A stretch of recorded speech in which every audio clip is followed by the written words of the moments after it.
안녕하세요. 네, 아이고 어제는 날씨가 막 엄청 덥더니 오늘은 또 날씨가 굉장히 추워졌습니다. 여러분 감기 조심하시고요.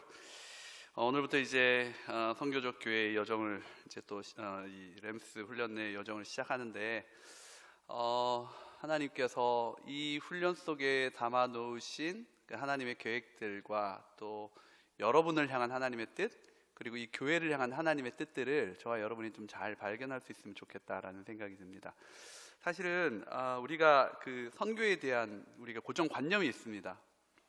근데 그 패러다임이 바뀌지 않으면 이 선교적 교회가 무슨 교회인지 알 수가 없어요. 그냥 해외 선교 열심히 하자는 거구나. 근데 그 이해를 넘어설 때 여러분 우리가 진짜 소원하는 하나님이 기뻐하시는 선교적 교회로의 여정으로 나아갈 수 있거든요. 그래서 오늘은 그 이제 뒤에 우리 강사님들과 함께 나눌 그 이야기들을 시작하면서 좀 서러운 부분을 제가 좀 나누고자 합니다.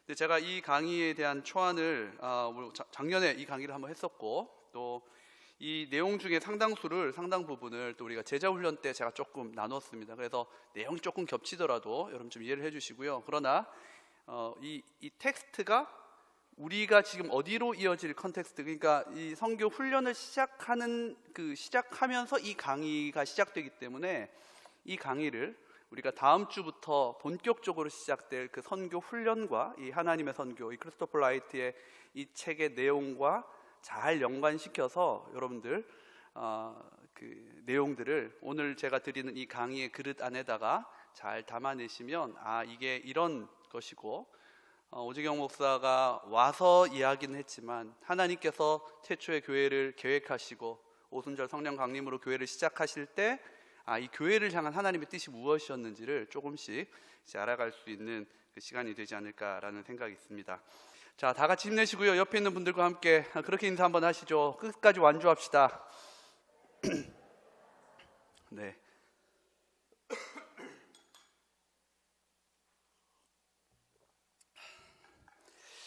예, 그 나눠드린 강의안 다 받으셨습니까? 네, 거기 보시면 제가 그걸 중심으로 강의를 좀 하겠습니다. 여러분, 제가 좀 전에 말씀드렸는데요, 그 신약교회, 저희 교회는 이제 44년 전 4월 9일 날 저희 교회가 설립이 됐지 않습니까? 충진교회는. 그래서 올해 44주년이 되었는데요. 그렇다면 여러분, 신약교회의 시작이 언제죠? 언제 신약교회가 시작됐어요? 네, 아시는데도 모른 척 하시기 참 힘드실 텐데, 네, 오순절 성령 강림의 역사를 통하여서 신약교회가 시작이 됩니다. 이제 우리가 6월 5일이 성령 강림주일, 우리가 그것을 기념하는 주일을 이제 6월 첫째 주에 지키는데요. 지난 우리 그 세겹출 기도회 때 나누었던 그 말씀을 이제 다음 주에 이제 교재로, 목장 교재로 여러분들에게 책을 만들어서 나눠드릴 거고, 이제 그것으로 목장 모임을 온오프라인으로 계속해서 모이시고 난 다음에 우리가 6월 5일 날은 우리가 정말 온 교회 성도들이 함께 대면 예배 드리는 날로 선포하고 그렇게 좀 예배를 드리려고 합니다. 교회의 출발이기 때문이죠. 그리고 그날 가능하면 좀 안전한 방법으로 성찬도 하면서 우리의 하나됨을 좀 확인하려고 하고, 또 눈에 보이는 복음, 손으로 만지는 복음인 이 성찬을 통해서 하나님의 은혜에 좀 더 가까이 나가려고 하는데요. 아무튼 신약교회는 이 오순절 성령 강림 사건과 함께 시작이 됐습니다. 그런데 여러분, 이 거룩하고 사도적인 열정으로 넘쳐나던 여러분 초대교회도요, 어떠한 결정적인 계기를 통해서 오염되기 시작했어요. 그 원인들이 어떤 게 있을까요? 여러분, 어떤 원인들이 있었습니까? 첫 번째는 뭐 이단들이 있었죠. 영지주의자들 같은 사람들. 여러분, 요즘 저희 교회에도 이단들이 많이 찾아오고 있습니다. 요즘 그 신천지하고 하나님의 교회 이런 분들이 지금 재정비하고 포교 활동을 다시 시작해가지고, 지난주 주일날 심지어 제 방에도 찾아오시고 어제도 찾아오시고, 여러분, 아무튼 그때부터 지금까지 이 주의 몸된 교회를 넘어뜨리려고 하는 그 세력들이 있어요. 그것들로 인해서 초대교회도 약해진 게 사실입니다. 뭐 또 여러 가지 이유들이 있겠죠. 그런데 그 중에 하나가 뭐냐면, 여러분, 어떤 분들은 로마의 탄압 때문에 초대교회가 무너졌다 생각하기 쉬운데, 물론 그럴 수도 있죠. 그거에 이제 배교하고 배신한 분들이 있지만 엄밀히 따져보면 사실 그렇지 않습니다. 오히려 그 반대예요.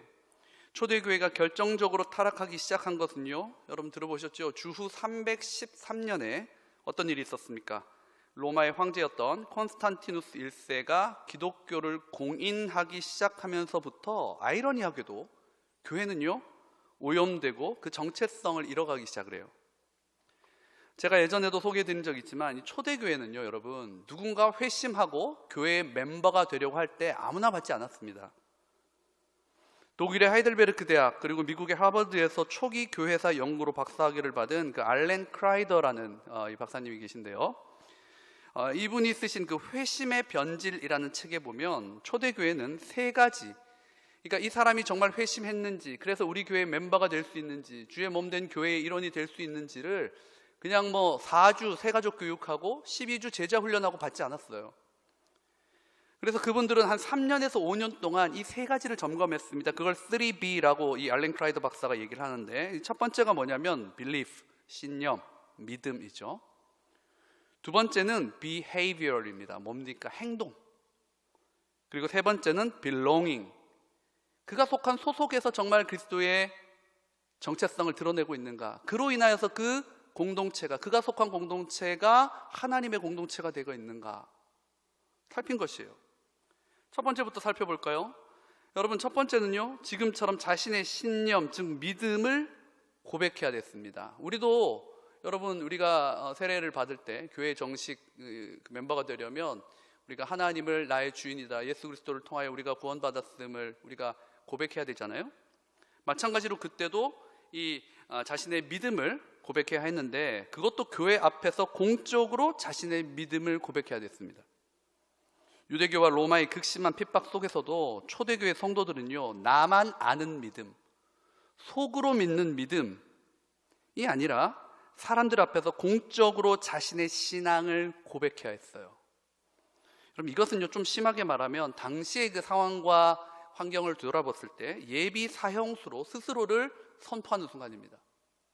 지금 밖에서는 수많은 하나님의 사람들이 동물에 물려 죽고 맹수에 물려 죽는데, 많은 사람들 앞에서 나는 그리스도인입니다, 나의 주인은 하나님이십니다, 이걸 고백한다는 것은요 여러분, 자기 스스로를 예비 사형수로 선포하는 것과 마찬가지인 것이었어요.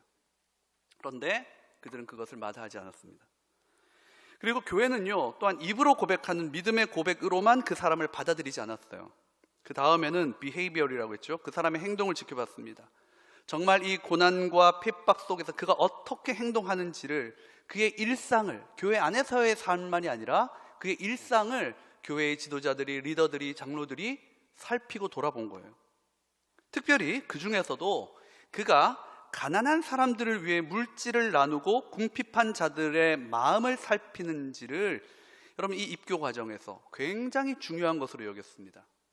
왜냐하면 제가 늘 말씀드리듯 예수님이 남기신 최종 계명이 바로 하나님을 사랑하는 것이고, 그와 같이 뭐죠? 내 이웃을 내 몸과 같이 사랑하는 것이었기 때문이에요. 그리고 여러분, 제가 재정에 관하여 설교할 때 말씀드렸죠. 재정은 그냥 쓰는 것이 아니라 재정은 우리의 무엇을 따라 흘러간다고요? 가치관을 따라 흘러갑니다. 재정은 그냥 쓰지 않아요. 우리의 가치관이 어디 있는지를 보는 바로미터와 같습니다. 그래서 지금 내 마음이 어디로 기울어져 있는지를 보려면 카드 사용 내역서를 보면 된다 했죠. 그래서 마틴 루터가 진짜 회심한 사람은 세 가지가 변한다 했습니다. 뭐죠? 머리와 가슴과 지갑이 바뀐다. 지갑이 회심하게 된다. 그가 그렇게 말한 이유가 바로 여기에 있는 겁니다. 루터가요, 무슨 헌금 많이 거두려고 이런 말 한 거 아니죠.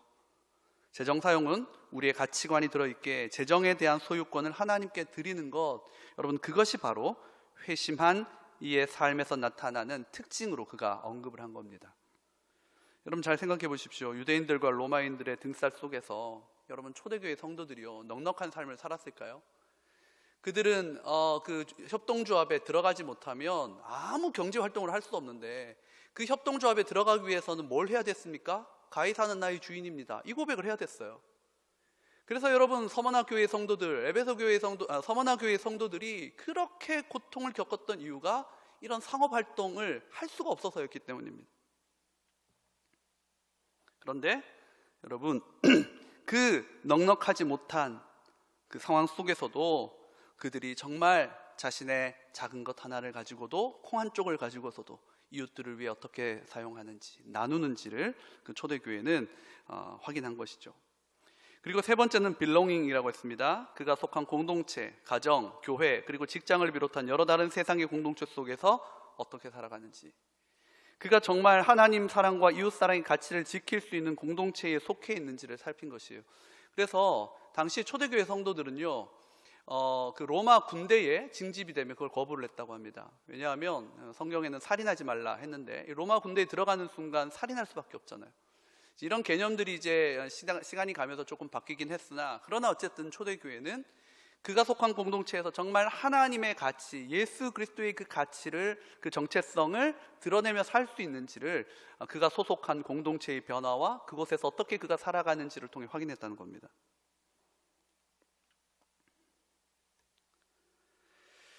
그래서 여러분, 초대교회는요, 제가 좀 전에 말씀드렸다시피 이렇게 교회의 정식 멤버로, 한 회심했다라고 하는 성도를 교회의 정식 멤버로 인정하기까지 3년 이상이 걸렸어요. 좀 더 엄밀히 말해 당시 신자들이 마주한 현실, 즉 유대교와 로마의 핍박과 그로 인한 고난 속에서도 저들이 총체적 삶의 변화로서의 회심을 했는지 세밀히 살피고, 중요한 것은 그거 안 됐다고 그럼 나가, 이게 아니라 지도했다는 거예요. 도와줬다는 거예요. 그래야 참된 제자를 할 수 있고, 그래야 입술 신자들의 배반으로 교회 공동체가 무너지지 않을 수 있었기 때문입니다. 자, 이처럼 초대교회가요, 믿음의 순수성을 지킬 수 있었던 것은 먼저는 성령님의 은혜였고, 두 번째는 이 고난과 핍박이라는 요소가 저들을 더욱 하나님을 바라보게 만들었기 때문이에요. 여러분, 그래서 하나님이 주시는 고난에는 이유가 아니라 목적이 있다, 제가 말씀드렸죠. 그것을 통해서 더 하나님을 바라보게 하시려고 하나님께서 저와 여러분 인생 가운데 고난과 고통을 주실 수 있는 것입니다. 그런데 로마의 황제가 된 콘스탄티누스가 기독교를 공인하면서 교회는요, 그 고난과 핍박으로부터 자유로워졌습니다. 뒤에서 언급하겠지만 고난에서 벗어난 정도를 넘어서 이 교회는 제국의 힘을 등에 업게 됐어요. 그런데 그때부터 교회는 순수성을 잃어버리고 오염되기 시작했다라는 겁니다.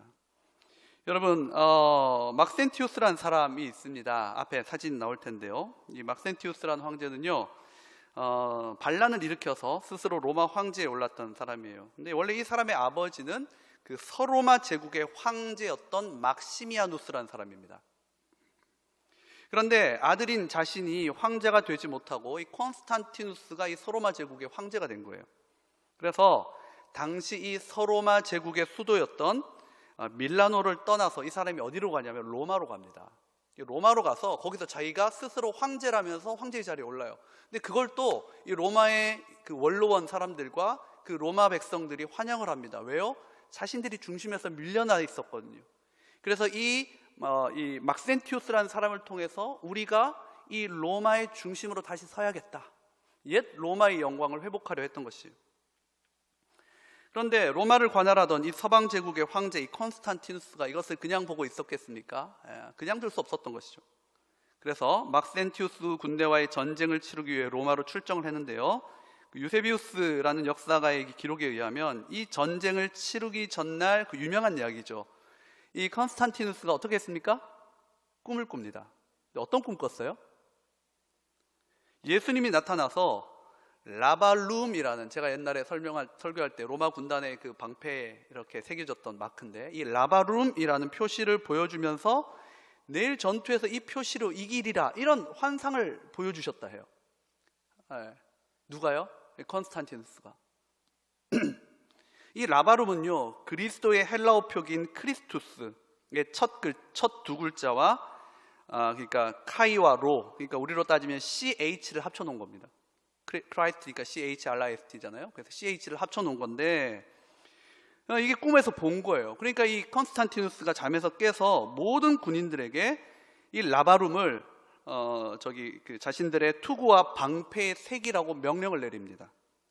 그리고 로마 근교에 그 밀비우스 다리라는 곳이 있는데 그곳에서 실제로 이 막센티우스 군대를 대파합니다. 그리고 이 라바룸을요, 로마 황제의 그 뭐라고 하죠? 그 표장으로 썼고요, 상징으로 썼고, 로마의 주화에도 이 문양을 새기게 했습니다. 그리고 더 중요한 것은 당시 서로마 제국의 본거지였던 밀라노에서 주후 313년에 칙령을 내리는데요. 그게 뭐냐면 그리스도교를 공인한다라는 칙령이었어요. 그때까지는 이 그리스도교는 핍박해야 될 대상이었는데 이 콘스탄티누스의 꿈으로 인해서 이제 그 라바룸이 로마 군대와 로마 전 세계의 그 로마 제국의 문양이 되었고, 그로 인해서 이 그리스도교가 이제 공인이 되게 됩니다. 그런데 여러분, 당시 로마인들이 가지고 있던, 그래서 그게 이제 우리가 역사책에서 배우는 밀라노 칙령이에요. 그런데 여러분, 당시 로마인들이 가지고 있던 이 신에 대한 개념은요, 뭐 신이 어떤 성품을 가졌고 어떤 속성을 가지셨으며 그분이 전한 가르침이 무엇이었는지, 여러분 이것에는 로마인들이 관심이 없었습니다. 단순히 그들의 관심은 신의 능력, 신이 전쟁에서 이기게 할 수 있는지 아닌지, 신이 나를 지켜주고 성공시켜 주실 수 있는지 없는지가 우선 고려 대상이었어요. 때문에 콘스탄티누스가 이 밀비우스 다리 전투에서 승리한 후에 기독교를 어떻게 사용했냐면 일종의 수호신처럼 수많은 로마 신들 중에 하나로 공인한 것입니다. 여러분 오해하시면 안 됩니다. 밀라노 칙령으로 이 그리스도교가 유일한 로마의 종교가 된 게 아니에요. 수많은 그 로마의 다신교 아니겠습니까? 로마는 그 다신교의 그 로마 제국이 인정하는 신들 중에 하나가 된 겁니다. 그래서 여러분, 이 밀라노 칙령을 통해서 당시 교회들은요, 그동안 받았던 핍박과 고난에서 벗어나서 이제는 제국의 지원을 받는 교회가 되었고, 더 나아가 데오도시우스 황제가 기독교를 로마 제국의 국교로 삼은 뒤에는, 이 뒤에는 더 국교가 됐어요. 진짜로 이 뒤에는 이 제국의 변방에 머물러 있던 이 그리스도교가요, 단숨에 이 제국의 중심 사상이 되어서 정치, 경제, 문화 등 모든 영역에서 강력한 힘과 영향력을 발휘하게 됐습니다. 요즘 제가 그래서 어떤 이렇게 신문 같은 데 보면 어떤 목사님들이 이런 기독교를 꿈꾸는 분들이 계시더라고요. 그래서 저는 그런 생각합니다. 이분이 정말 교회사를 제대로 공부하셨나? 전 세계를 기독교가 좌지우지하고 우리의 힘 앞에서 모두 무릎 꿇게 하는 기독교 교회, 제가 그분을 볼 때마다 뭐 저보다 훨씬 뛰어나신 분이지만 적어도 이분이 교회론을 제대로 공부하셨는지, 정말 이 기독교의 초대교회사를 정말 한번 제대로 공부하셨는지에 대한 의심이 들더라고요. 왜요? 실제로 우리가 그렇게 된 적이 있어요. 근데 그때부터 교회의 타락과 교회의 변질은 말도 할 수 없이 급속도로 가속화됐습니다. 인간이 죄인이거든요. 죄인 위에 권위를 주고 죄인 위에 여러분 어떤 능력을 더하면 여러분 그것으로 정말 우리가 뜻하는 바처럼 그런 우리 교회의 본질을 지켜나가기가 여러분 생각보다 쉽지 않습니다. 이처럼 여러분 그리스도교가 모든 영역에서 강한 힘과 지배력을 가지기 시작했는데요, 여러분 이런 국가와 사회를 뭐라고 하냐면 크리스텐덤 국가라고 부릅니다. 크리스텐덤, 이 그리스도와 킹덤의 합성어예요. 기독교 중심 국가란 말입니다. 대표적으로 로마 시대 이후에 이어진 중세 유럽과 근대 유럽이 크리스텐덤, 즉 그리스도교 중심의 사회가 됐어요. 유럽의 또 식민지로 삼은 아시아와 남미 그리고 아프리카에다가 또 이런 크리스텐덤을 이식하기 시작했습니다. 영국이 대표적으로 인도에다 이 크리스텐덤을 이식하려다가 실패를 했죠. 또 수많은 동남아 국가들 또 남미 국가들에게 이 지배 세력들이 이 식민지를 삼으려 했던 서방의 열강들이 이런 시도를 많이 했었죠. 그런데 여러분 앞서 언급드렸듯 이렇게 고난받는 초대교회가 제국의 도움을 받는 교회가 된 313년의 밀라노 칙령은 교회에게 있어 유익도 물론 없지 않았지만 교회가요, 교회로서의 본질을 잃어버리게 만드는 결정적인 요인이 되기도 했다는 사실을 여러분 우리는 잊어서는 안 돼요. 그런데 여러분 이제 뭐 아까 제가 유익도 있다 말씀드렸지 않습니까? 그래서 뭐 간단하게 유익을 살펴보면 일단 교회에 대한 핍박을 그치게 만들었습니다. 그죠? 여러분 로마 시대에는요 다신교 국가였음에도 불구하고 네로를 비롯한 많은 황제들이 기독교를 극심히 탄압했다 했지 않습니까? 우리가 말로만 들어서 그렇지 이 핍박이라는 것은요 눈앞에서 내 가족들이 죽어나가는 것이었어요. 가끔씩 기독교에 대한 탄압을 멈추는 황제들도 없지는 않았지만 이 기독교를 탄압한 10명의 대표적인 로마 황제들 중에서도 그 중에서도 가장 심했던 이 디오클레티아누스라는 황제가 있는데요, 이 사람은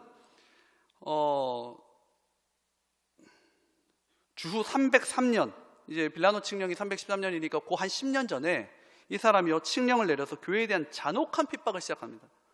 한 달 사이에면 17,000명이 죽임을 당할 정도로 그의 핍박은 잔인한 것이었어요.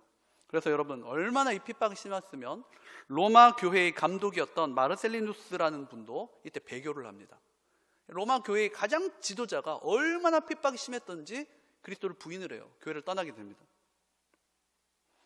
그리고 자료에 따르면 당시 사자들에게 살육을 당한 기독교인들이 얼마나 많았던지요, 이 맹수들이요 사람들을 죽이는 일에 이 시체를 갖다 줘도 이제 고개를 돌리더라는 거예요. 너무 많은 사람들을 그 맹수에게 밥으로 줬더니 이런 현상까지 있었다는 것입니다. 북한 정권이 교회를 핍박하듯이 이 디오클레티아누스라는 사람이요 기독교의 씨를 말리려 했습니다. 그런데 그가 퇴임한 이후에 이제 황제가 된 콘스탄티누스가 밀라노 칙령을 내림으로 인해 그 핍박이 멈추게 된 거예요. 여러분, 그러니 당시의 성도들과 교회들이 얼마나 기뻤겠습니까? 말로 다 할 수 없는 기쁨과 감사가 넘쳤을 것이에요. 그리고 여러분, 이 콘스탄티누스는요 뭘 강조하는 사람이냐면 하나의 제국, 하나의 법, 하나의 시민, 하나의 종교를 통치 이념으로 삼았던 사람이에요. 근데 교회 내에서 어떤 일이 있었냐면, 여러분 들어보셨습니까? 이 아리우스파하고 아다나시우스파가 예수님의 존재에 대해서 이렇게 막 갈등을 빚기 시작했어요. 그래서 이 콘스탄티누스 황제가 이거 니네 그러면 안 돼. 그리고 종교회의를 엽니다. 이걸 공의회라고 하는데 이 종교회의를 열어서 막 회의를 합니다. 그리고 여러분 그때 이 공의회가 어떤 공의회였냐면, 제가 지난 사도신경 강의 때 말씀드린 그 사도신경을 이제 그 공인한 그 니케아 공의회, 이제 이게 콘스탄티누스 황제가 직접 불러 모은 거예요. 니네끼리 막 갈등하지 말고 여기서 회의를 하자, 의논을 해서 하나의 진리를 정리해. 그래서 니케아 공의회에서는 예수님을 하나님의 창조물로 여겨 예수님이 존재하지 않은 적이 있었다라고 주장한 이 아리우스파의 주장을 이단으로 결정하고요, 아다나시우스가 주장한 그 삼위일체, 여러분 이게 삼위일체론이 공식으로 이 니케아 공의회에서 공식적으로 기독교의 진리로 인정을 받게 됩니다.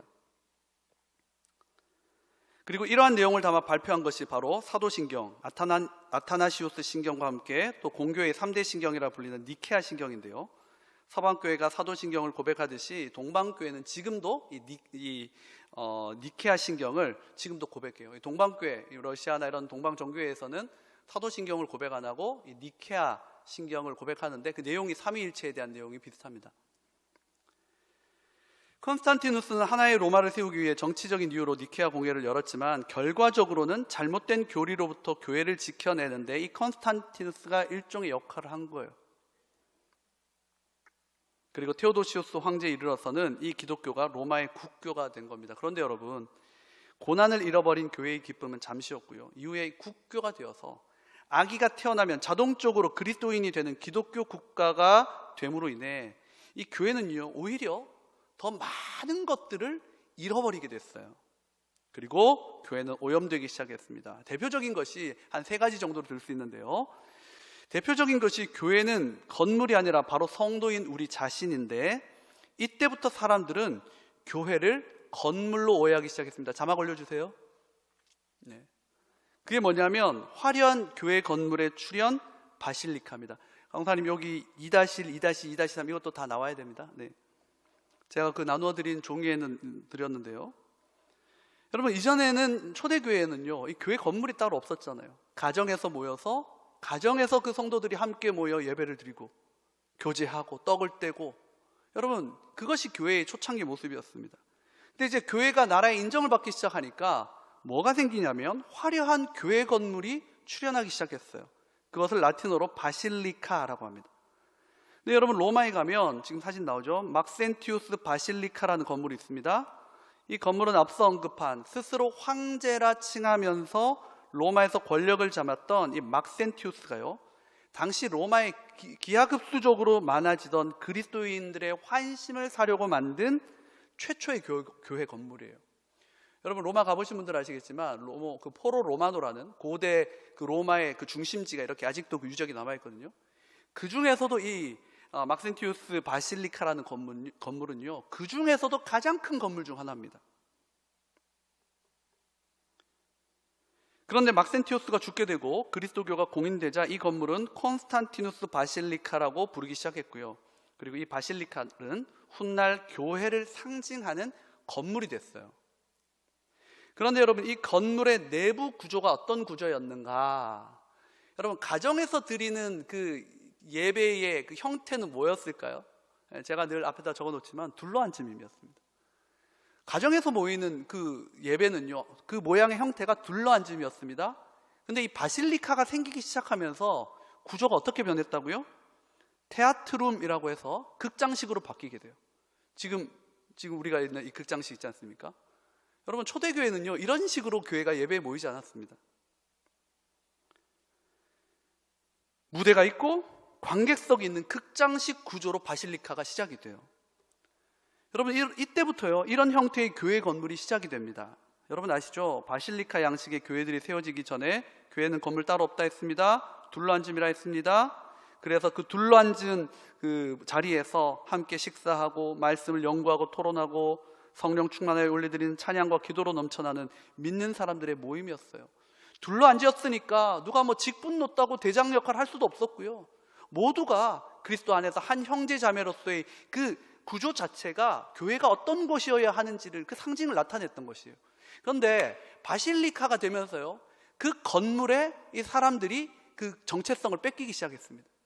앞에서 있는 사람들이 더 대단해 보이고 앉아있는 분들은 관객이 되고, 또 이 바실리카 안에 수많은 종교 계급들이 생기면서 이 사람들은 높은 사람, 이 사람은 낮은 사람이라는 그 직분의 계급제, 이런 모든 것들이요, 여러분, 공간이 바뀌면서 또 이 로마 이 제국의 그 권력이 이 교회 안에 들어오기 시작하면서 이 교회의 본질이 흐려지기 시작한 거예요.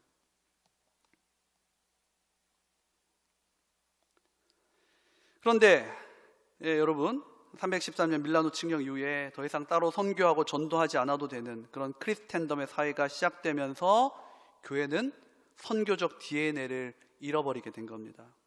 바실리카 양식이 퍼지기 시작하면서 교회는 전도하지 않아도 되고 선교하지 않아도 되는, 또 무대와 관객으로 나뉘는 테아트룸, 즉 극장 건물이 되어버린 겁니다. 여러분, 이것이 아무것도 아닌 것 같지만 이후 교회에게 엄청난 영향을 줘요. 초대교회 성도들이 거룩한 둘러앉음의 자리를 이루어 상호작용하며 친밀한 교제 가운데 드렸던 공동체적 예배를 이제는 무대와 관객석으로 이루어진 이 바실리카는 관람하는 예배로 전환시켰고 예배자들을 관객으로 만들어버렸다라는 겁니다. 그래서 교회는 세월 지나면서 마치 좋은 영화 보듯 좋은 설교 들으러 가는 극장식 교회가 되어버린 겁니다. 우리도 그럴 때 있잖아요. 오늘 목사님 오늘 말씀 너무 좋으셨어.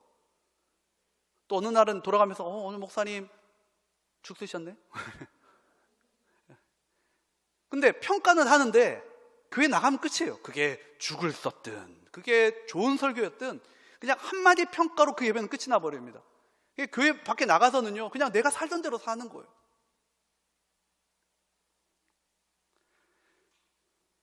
재밌다, 재미없다. 영화를 보고 나면 여러분 우리가 어떻게 합니까? 재밌다, 재미없다, 웃기다, 지루하다, 감동적이다, 감동적이지 않다, 이 한마디로 평가하고 그냥 밖에 나가서 내가 살던 대로 살듯이 하나님의 말씀을 대하는 성도들의 태도도 이와 같이 평가자와 평론자로 만들어버린 것이에요. 삶과는 전혀 상관없는. 그리고 성경에서 말하는 거룩과 순종과 헌신과 희생은 마치 무대 위에 선 성직자들만의 것으로 치부하고 그들만 가난하게 살면 되고 우리가 못 사는 모든 신자로서의 삶, 저들이 대신 살면 된다. 이제 이런 생각에 초대교회 성도들이, 로마교회 성도들이 착각하기 시작한 겁니다. 그래서 일주일에 한 번 바실리카에 와서 엄숙하게 종교 행사에 한번 참석하는 것, 후에는 설교 한 편 듣는 것으로 예배자의 의무를 다했다라고 생각하게 된 거예요. 왜요? 공간이 바뀌기 시작하면서 새로운 가치를 담아낸 거죠. 그러면서 교회는 타락했고요.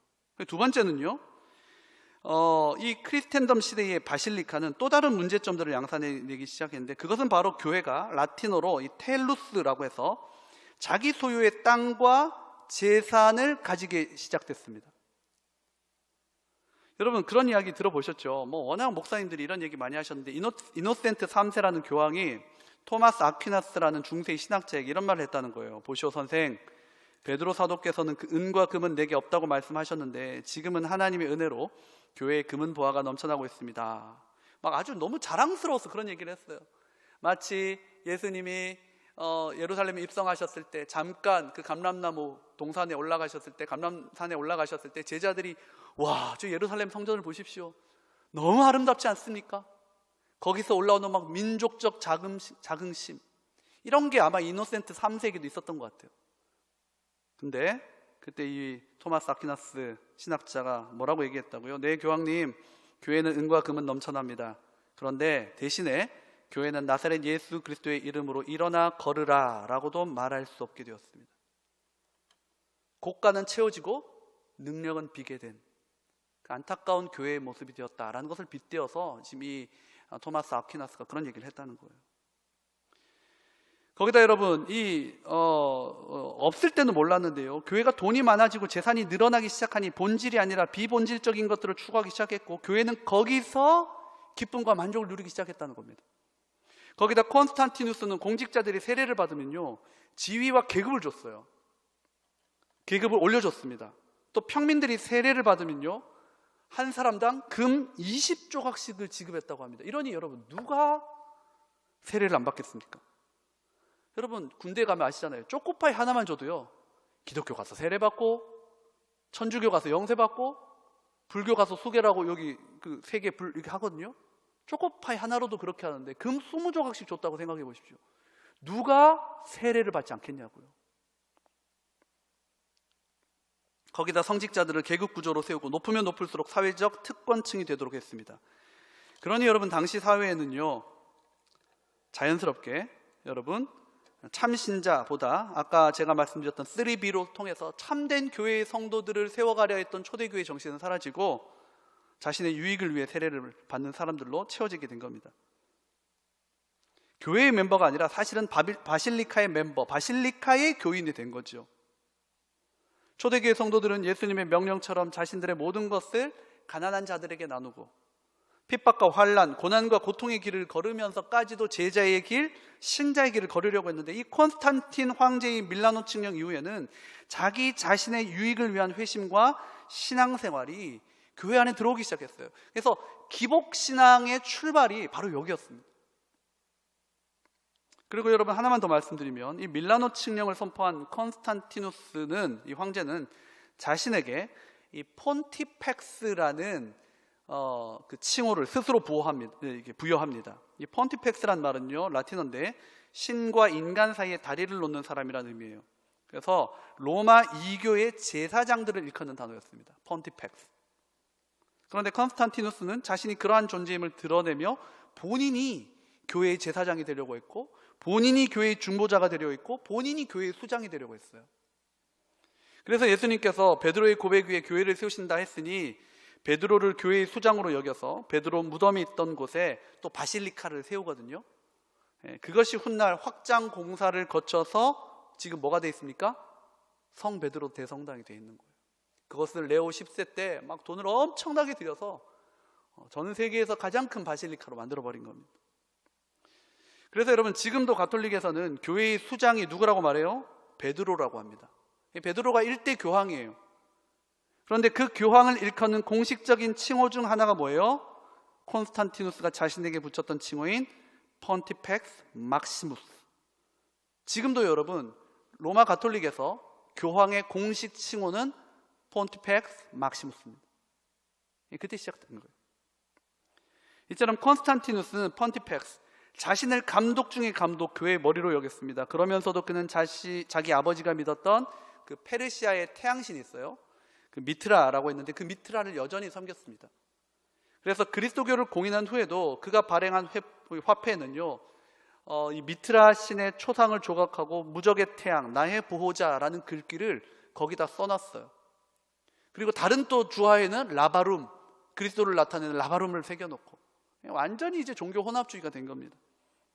그래서 미트라 신앙의 의식이나 제도, 관습, 교리 등이 초기 그리스도교에 대부분 수용이 됩니다. 거기다 자신이 입고 다니던 그 폰티펙스로서의 의복에도 보면 이방 종교의 미신적인 액세서리도 다 달고 다녔어요. 다시 말해 이방 종교와 그리스도교를 아주 블렌딩시킨, 혼합시켜버린 사람이 이 컨스탄티누스였다는 겁니다. 앞서 드렸듯 그에게 신앙심이 전혀 없었다라고는 말할 수 없지만 그의 신앙심은 우리가 생각하는 것과는 다른 것이었어요. 하나의 제국, 하나의 법, 하나의 시민, 하나의 종교를 통치 이념으로 삼는 그에게 그리스도교, 예수 그리스도를 따르는 이 종교는 이방 종교들과 혼합하여 자신의 뜻을 이룰 수 있는 하나의 종교적 도구로 사용을 한 겁니다.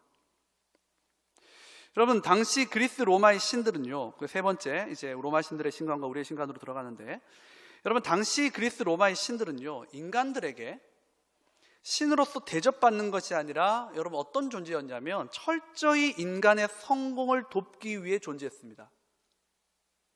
그런데 이 신이 무능력하고 게으름을 부린다 생각하면 재밌는 게 인간으로부터 해고를 당했어요. 이게 이제 그리스 신화에 나오는 이 신관과 이게 막 섞인 겁니다. 리더십이 필요할 때는 누구를 고용해요? 주피터, 제우스를 고용하고요. 힘이 필요할 때는 누구를 고용합니까? 헤라클레스를 고용하는 거예요. 지혜가 필요할 때는 미네르바를, 스포츠 경기나 전투에서 승리가 필요할 때는 니케, 나이키 여신을 고용하는 시기였어요. 그런데 교회의 머리를 자처했던 펀티펙스, 이 컨스탄티누스 황제가 이렇게 로마를 위한다며 종교 혼합 정책을 진행함으로 인해 당시 교회들은 하나님의 영광, 이 땅에 교회를 세우신 목적을 위해 존재하는 것이 아니라 그리스 로마의 신들처럼 자신들이 필요할 때 부르고 자신의 유익을 위해 꺼내 쓰고 부르는 기복적인 종교로 이 기독교를 또 교회를 변질시키기 시작했다라는 겁니다. 근데 이것의 영향이 지금까지 흐르고 있는 것이죠. 화려한 건물 중심, 늘어난 교회 재산으로 인한 끊임없는 갈등, 개인의 구원과 나의 성공과 복에서 벗어나지 못하고 있는 신앙생활, 그리고 마치 교황과 같은 권위를 가지고 교회의 머리인 것처럼 모든 것들을 좌지우지하려는 일부 목사들. 여러분, 우리가요 여전히 그 그늘 아래 머물고 있는 겁니다. 그래서 여러분, 우리는 정말 교회가 무엇이며 구원이 무엇인지, 또한 하나님께서 원하시는 이 땅의 회복이 무엇인지를 여러분 분명히 깨달아야 돼요. 종교개혁의 구호였던 것처럼 아드 폰테스, 다시 근원으로 돌아가서 본질이 무엇인지를 우리가 고민해야 된다는 겁니다. 그래서 여러분, 우리가 이렇게 선교학교로 모이는 것이에요. 여러분, 간절히 축복하기는 이 선교학교를 통해서 여러분 다른 어떤 그 기술적인 것, 방법적인 것을 고민하는 시간이 아니라 본질을 고민하는 저와 여러분 되시기를 간절히 주의 이름으로 축원합니다. 그런데 여러분, 네 번째, 우리가 교회의 본질이 무엇인지, 구원이 무엇인지를 고민하기 위해서 우리가 잊지 말아야 하는 전제가 있어요. 그게 뭐냐면요, 우리 4번 제가 써놓은 거 한번 같이 읽어볼까요? 시작. 성삼위 하나님. 네, 이게 전제가 뭐냐면 하나님의 구원 역사는 태초부터 성삼위 하나님께서 이루어가고 계신다라는 것입니다. 여러분 믿으십니까? 다시 말해, 우리가 마치 선교를 우리가 이루어가고 있는 것 같지만 그거 아니라는 것이에요. 아까 우리 전사님 찬양하면서도 주님이 우리의 왕이십니다 했는데요, 사실은 이 하나님이 우리 이 땅 가운데 이루어가고 있는 그 모든 구원 계획, 이루어가고 있는 모든 이 선교도 그 주체가 하나님이시라는 것이에요. 여러분, 제가 이 교회에 와서, 우리 교회에 와서 제가 이 얘기들을 몇 번 드린 적이 있는데, 여러분 이거 굉장히 중요한 내용입니다. 그래서 여러분 꼭 또 잃어버리셨으면 기억하시기를 바라요. 여러분, 아브라함과 우리 하나님이 언약을 맺으셨죠. 그게 창세기 12장 1절에서 4절 나옵니다. 우리 같이 읽어볼까요? 시작.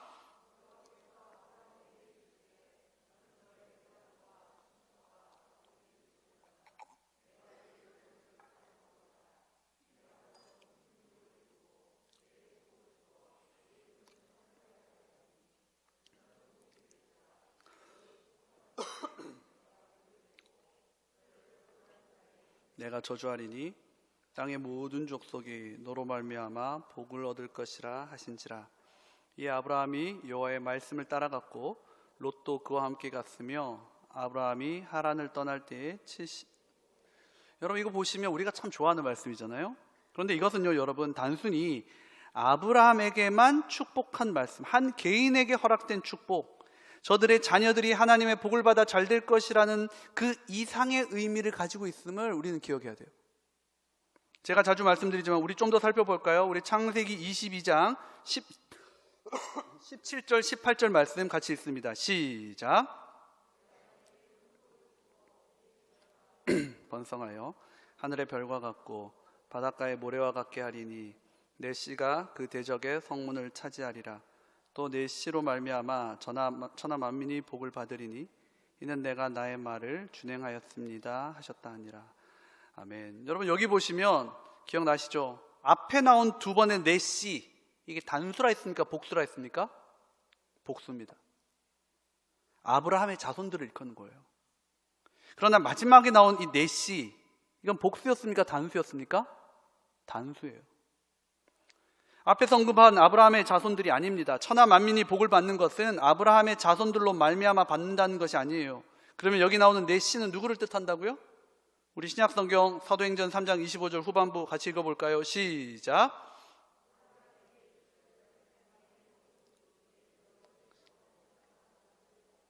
여기서 이 씨는 복수예요? 단수예요?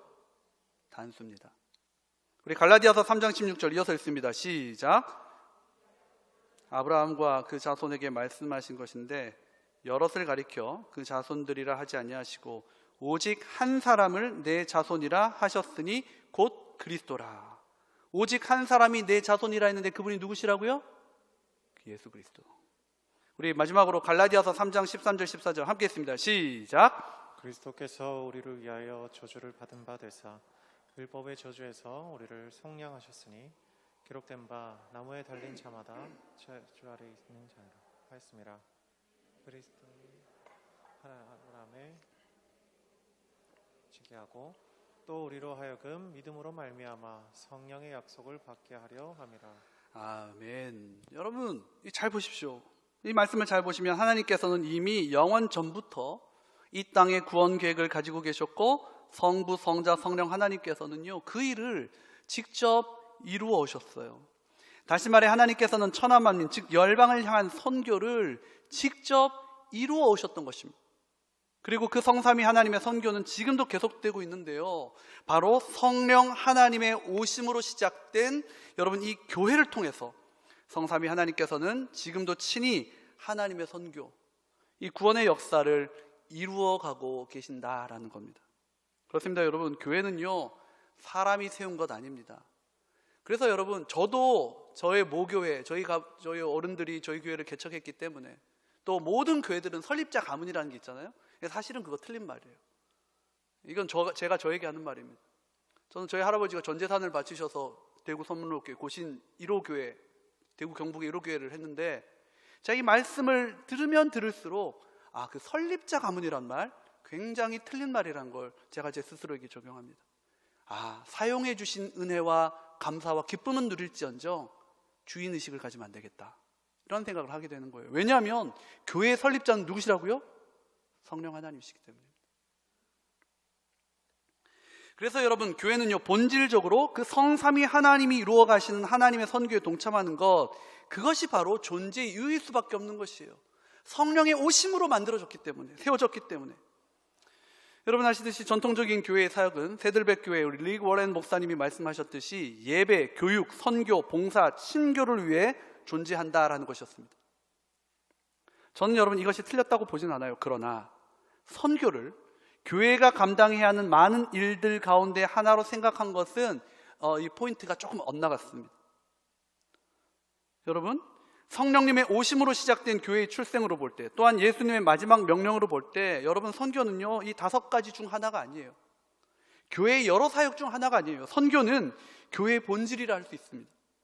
그래서 선교적인 예배를 드려야 되고요, 선교적인 교육을 해야 되고요, 선교적인 봉사와 선교적인 교제를 우리는 이루어 가야 되는 것이에요. 모이는 교회가 아니라 흩어지는 교회, 움켜쥐는 교회가 아니라 손을 펴고 나누는 교회, 단순히 교회를 다니는 성도가 아닌 성도인 우리가 세상 속에서 교회가 되어야 하는 것입니다. 여러분 기억하세요. 교회를 위해 선교가 존재하는 것 아닙니다. 하나님이 이루어 가시는 선교, 하나님의 구원 계획을 위해 교회가 존재한다는 사실을 여러분 절대 잊지 마시기 바랍니다. 그런데 여러분 우리가 보통 선교를 하면 전통적인 선교, 즉 해외 선교만을 그동안 생각해 왔죠. 그런데 여러분, 선교, 즉 성삼위 하나님이 이루어 가시는 구원은요, 해외에만 국한되지는 않습니다. 그렇다고 해서 제가 여러분, 우리가 뭐 해외 선교하시는 선교사님들과 그 사역들을 절대로 중요하지 않다, 무시한다, 선교적 교회는 그런 말 하지 않습니다. 굉장히 중요한 하나님의 역사예요. 그러나 그것만으로 선교를 한정짓지 않는다는 겁니다. 여러분, 제가 늘 말씀드리지만 우리가 살아가는 모든 것이 선교의 현장이에요. 여러분 믿으십니까? 그래서 여러분, 교회로 살아가는 우리는요, 선교 헌금만 하고 마는 그런 제자가 아니라 삶의 현장에서 선교적인 삶을 사는 교회로서의 성도가 되어야 돼요. 왜냐하면 우리가 서 있는 그곳은 우연히 서 있는 것이 아니라 하나님이 보내신 곳이기 때문입니다. 여러분, 앤티 라이트라는 신학자가 있는데요, 그분이 이런 말씀하셨어요. 구원의 온전한 의미는 단지 영혼이 아니라 인간 존재 전체에 대한 것이며, 미래에 대한 것만이 아니라 현재에 대한 것이며, 하나님이 우리 안에서 그리고 우리를 위하여 하실 뿐 아니라 우리를 통하여 하시는 일에 대한 것이다. 앞에 것 중간 건 잃어버리셔도 됐는데 뒤에 걸 기억하십시오. 우리를 위하여 하실 뿐 아니라 우리를 통하여 하시는 일에 대한 것, 우리가 구원이라는 개념을 잘 이해하려면 이걸 잘 이해해야 된다는 겁니다. 여러분, 당시 이스라엘 백성들은요, for us, 하나님이 우리를 위하여 구원을 베풀어 주실 것이라는 기대는 있었지만 through us, 무슨 말이에요? 하나님이 우리를 통하여 세상을 구원해 가실 것이라는 생각을 하지 못했어요. 저들에게는 자신들만 구원 얻었다라는 배타적인 선민의식이 있었기 때문입니다. 그런데 여러분, 성부 성자 하나님께서는 성령 하나님을 이 땅에 보내심으로 교회를 세우셨고, 그 교회를 통해 하나님의 구원 역사를 이루어가게 하셨어요. 따라서 구원받은 우리는 우리를 위해 구원의 은혜를 베푸신 하나님의 은혜에 감사하며, 또한 한편으로는 우리를 통해 이루어가실 그 하나님의 선교의 기쁨으로 동참해야 하는 것입니다. 전 이번 선교학교가 여러분에게 그런 아름다운 계기가 되시기를, 나의 신앙생활을 요약하면 for us, 이거에 머물러 있던 우리의 신앙이 이제는 through us, 이런 우리의 신앙의 큰 패러다임이 축이 옮겨지는 귀한 전환점이 될 수 있는 이번 선교학교 되시기를 간절히 주의 이름으로 축원합니다. 제가 시간이 좀 넘었지만 이제 마지막으로 얘기하고 마칠게요. 그리고 여러분, 마지막으로 우리가 교회의 본질을 생각하기 위해 잊지 말아야 할 질문이 있는데요, 그것은 이 구원의 범위가 어디까지냐는 것입니다. 여러분, 보통 우리는 구원하면 개인 구원을 생각합니다. 맞아요. 우리의 구원은 단체로, 집단적으로 혹은 누군가의 믿음으로 대신할 수 없는 하나님 앞에서의 단독자로 이루어지는 것이기 때문에 여러분, 구원은 개인의 구원으로부터 시작됩니다. 믿음 없이 우리가 하나님 앞에서의 단독자로 서서 내가 하나님 앞에 올려드리는 믿음 없이 우리는 구원을 얻을 수가 없는 존재들이에요. 그러나 여러분, 성경이 말하는 구원은요, 개인의 구원에서 시작되지만 여러분, 여기서 멈추지 않는다는 것을 우리는 알아야 됩니다. 더욱 확장되어가는 개념임을 우리는 이번 선교학교를 통해 배워야 돼요. 우리가 잘 아는 말씀이죠. 요한복음 3장 16절을 보시면 이렇게 기록하고 있습니다. 우리 함께 읽겠습니다. 시작. 하나님이 세상을 이처럼 사랑하사 독생자를 주셨으니 이는 저를 믿는 자마다 멸망치 않고 영생을 얻게 하려 하심이라. 여러분, 여기 보시면요, 하나님이 세상을 이처럼 사랑해서 독생자를 주셨답니다. 그래서 저를 믿는 자마다 멸망치 않고 영생을 주신다 했는데요, 우리를 사랑하신 하나님을 우리도 사랑하면 영생을 얻게 될 것이라고 해야 자연스럽지 않습니까? 문장을 잘 보십시오. 이처럼 우리를 사랑했으니 우리도 그 하나님을 사랑하면 구원을 얻는다, 영생을 얻게 한다, 이래야 어울릴 것 같은데 예수님께서는 믿음을 말씀하세요. 그 이유는요, 우리에게는 예수님을 사랑할 수 있는 능력이 없기 때문입니다. 예수님을 먼저 알 수 없으니 그 예수님을 사랑할 수 있는 능력도 우리에게는 없던 거예요. 그래서 하나님의 사랑을 받아들이는 것에서부터 구원이 시작되는데, 그것이 바로 하나님의 선물인 믿음이고, 그 믿음으로 주님 앞에 반응할 때 우리는 구원을 얻게 돼요. 그래서 3장 16절이 사랑하시는 하나님 앞에 사랑하는 반응으로 구원을, 영생을 얻는 것이 아니라 사랑하시는 하나님 앞에서 우리가 믿음으로 나아갈 때 우리는 영생을 얻게 되는 겁니다. 그런데 여러분, 여기서 하나님이 사랑하신다고 한 이 세상은 사람만 포함이 될까요? 여러분, 여기서 말씀하신 세상은 사람으로부터 시작되지만 사람만 포함하는 것은 아닙니다. 이 세상은 하나님이 창조하신 모든 세상을 일컫는 거예요. 예술가들이 자신의 작품을 사랑하고, 작가는 자신의 책을 사랑하고, 부모는 자신의 자녀를 사랑하듯 하나님께서는요, 하나님의 자녀인 우리를 가장 사랑하시지만, 자신의 형상을 따라 만든 우리의 영혼들을, 백성들을 가장 사랑하시지만, 그 사랑하시는 대상에는 하나님이 만드신 세상 또한 포함되어 있다는 것을 여러분, 우리 잊어서는 안 돼요. 그래서 여러분, 사도행전 3장 19절부터 21절을 보시면 베드로는 승천하신 예수님이 언제 다시 오셔서 이스라엘을 다시 회복시키십니까? 라는 이스라엘 백성들의 질문에 대해 뭐라고 얘기하냐면, 만물을 회복하실 때까지는 하늘이 마땅히 그를 받아두리라. 베드로가 설교하면서 이런 설교를 합니다. 여러분, 이 안에 어떤 의미가 들어있어요? 하나님의 구원은 그 영향력이 개인을 넘어서 어디에 미친다고요? 만물에 미친다라는 거예요. 그래서 계시록 21장 5절에도 보시면 예수님이 이 땅에 다시 오셔서 하나님의 나라가 임할 때 보좌에 앉아 계신 성부 하나님께서 뭐라고 말씀하신다 예언하고 있습니까? 우리 자막 보고 한번 같이 읽으실까요? 시작. 내가 이르시되 보라 내가 만물을 새롭게 하노라. 아멘.